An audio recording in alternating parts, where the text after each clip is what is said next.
Let me give you an illustration of that with maybe three fun facts. So fact number one, SWIFT, which is a bank-owned, basically the equivalent of bank-owned network that moves value amongst banks around the world. Per hour, it moves the equivalent of, per hour, 24/7, 365, $1 trillion equivalents. Which means that every 3.5 days, the entire world's GDP moves. How does that happen? It's because of not just trade. By definition, trade would be captured in GDP numbers. It's trading and capital markets flows around the world. And these are dollars and dollar equivalents. So that's one kind of fun fact. The second fun fact is in a large bank like JP Morgan, Citi, Bank of America. They're equivalent of services businesses. These are businesses that do classic banking. They take deposits, they sweep them, they move money for large corporations, etc. I do this in my class at Columbia because I'm a professor there. I ask them, what do you think the revenue is for these guys? Typical, this is public information. And nobody gets it right. So for these large banks, the revenue itself is 15 to 20 billion at 40% margins, growing at 15 to 20%, and with PE multiples that are for FinTech. So these guys are they're valued that way, and their investment banking, because it's more volatile, is valued less. So the world has changed in that sense. The third fun fact is Visa, MasterCard. Everybody knows who Visa, MasterCard is, right? When I started in banking, they were initially like SWIFT. They were owned by the banks. Then the retail guys, the consumer banking guys who ran these franchises, they wanted to privatize them, IPO them, make some money, etc. for temporarily.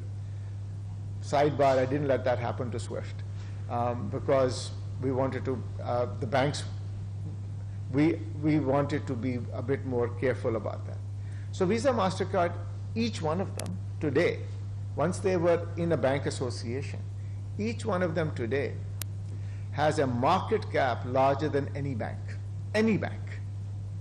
So what's happening in this example is, if I may, technology and money movement and deposit taking is being valued very highly. So that's one piece. Secondly, very quickly, maybe going a little deeper in this space, trying to get it to a Pakistan relevant context. So the top 10 banks are mostly US, given all the consolidations, with the exception of banks like UBS and HSBC, etc. Their rough market shares in this global space can be about between 60 and 75% in this space that I'm talking about, of banking. So what's happened is, though, there's another trend. In the last 10 years, we've gone through what is called de-risking. Because of regulation, compliance, KYC, AML, anti-terrorist finance, banks have had to say we're going to have less customers and go deeper with key customers. So that trend means that a number of people, a number of correspondents have lost their dollar correspondence in clearing accounts. A number of SMEs, small and medium-sized enterprises, have lost their banking capability with the large institutions. And in all honesty, so on the one hand, the regulators push us to do this. On the other hand, they tell us being the big banks, well, there's de-risking going on, there's more concentration, what are you going to do about it? So these are, as you're used to, conflicting challenges. So that's a conflicting challenge. Why is it relevant? Because this new concept of what's happening with blockchain and FinTech and innovation and disruption is creating a whole new paradigm that will challenge the big banks. So, in that sense, if you think about it, one part of it is technology, and I'll come back to that.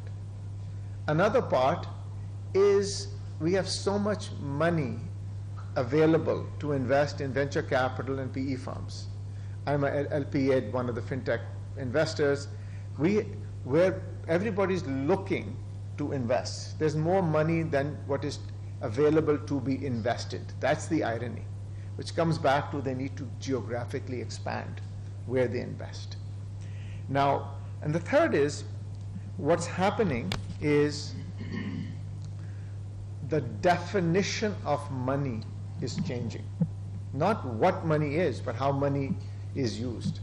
So, just to transfer this into, आप सबने economics में पढ़ा होगा कि जी क्या है पैसे, money, store of value, ठीक है, unit of account, ठीक है ना, and medium of exchange. ये तीन चीजें economics में सबने पढ़ी हुई है, ठीक है. All three are being challenged by, and I won't talk much about Bitcoin and that part of crypto, but I'll talk about the potentially regulated part of crypto, which is stablecoin, maybe central bank digital currencies. All of those are changing the paradigm. Now, some firms have taken that and said, we're going to try to take out the big banks or SWIFT or something like that. And what's happened there is they have good headlines, they get some good funding, but the big guys, part of our job is to defend ourselves. And, we have capital, we defend ourselves. Some of the other firms are smarter. They leverage the infrastructure and the capabilities of the big banks, which is, again, a lesson for Pakistan, and they go where the pain points are. What are the pain points that are not served well? What are the use cases?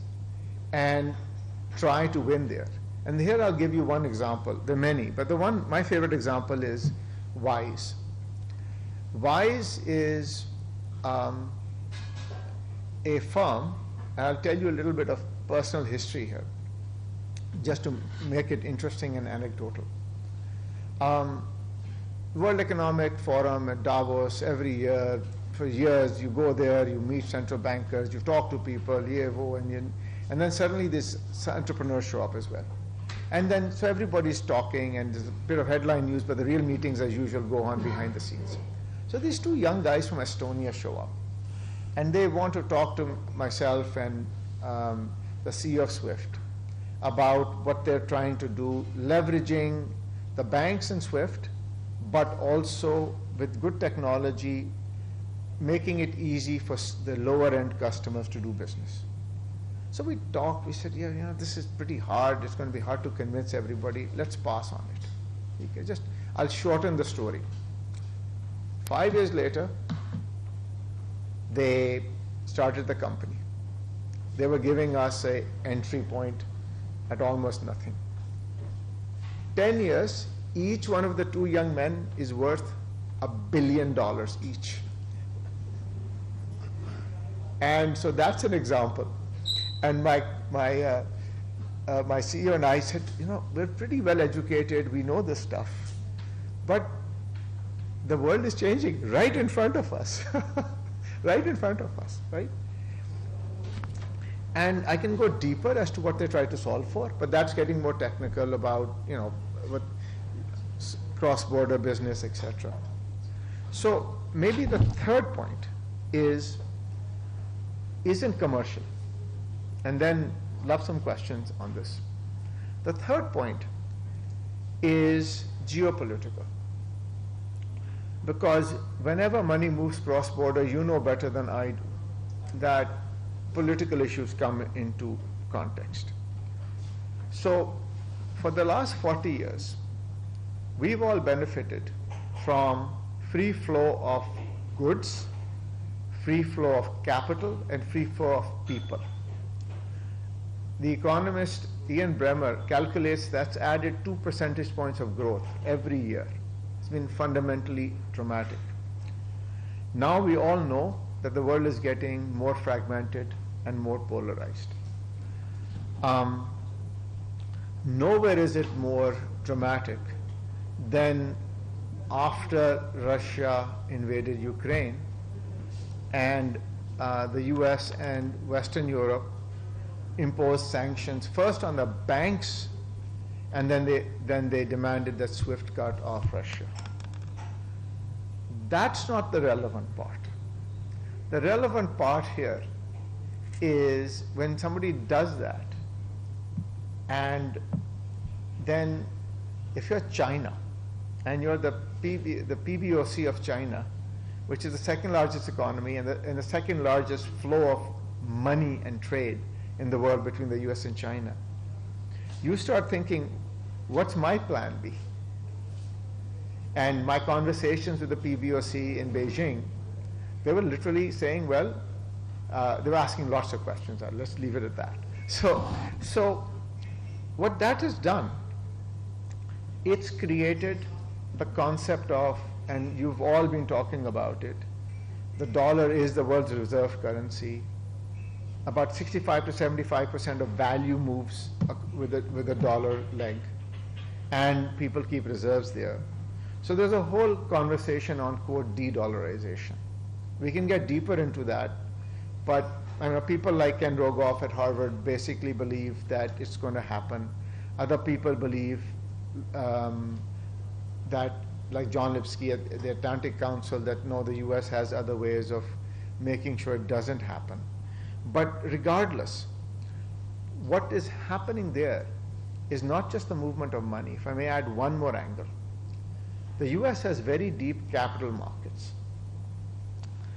These capital markets allow people to invest easily into all sorts of instruments, which China does not have. So, and I'll say this in a kind of lorry context. The PBOC used to measure their market share of the renminbi, right? When it used to go from 4.5 to 4.75%, वो भंगड़े डालते थे कि जी मौज आ गई. And the answer is, the challenge is, the relevant part of the dollar has come down a little bit, but it's still the dominant game. And part of that is not just capability, but it's also where do you keep your securities. Now that's also being challenged in a different way. You may have heard of DTCC, Euroclear, Clearstream. These are repositories in the US and in Europe. Russian securities were immobilized at Euroclear, have been. So now anybody who any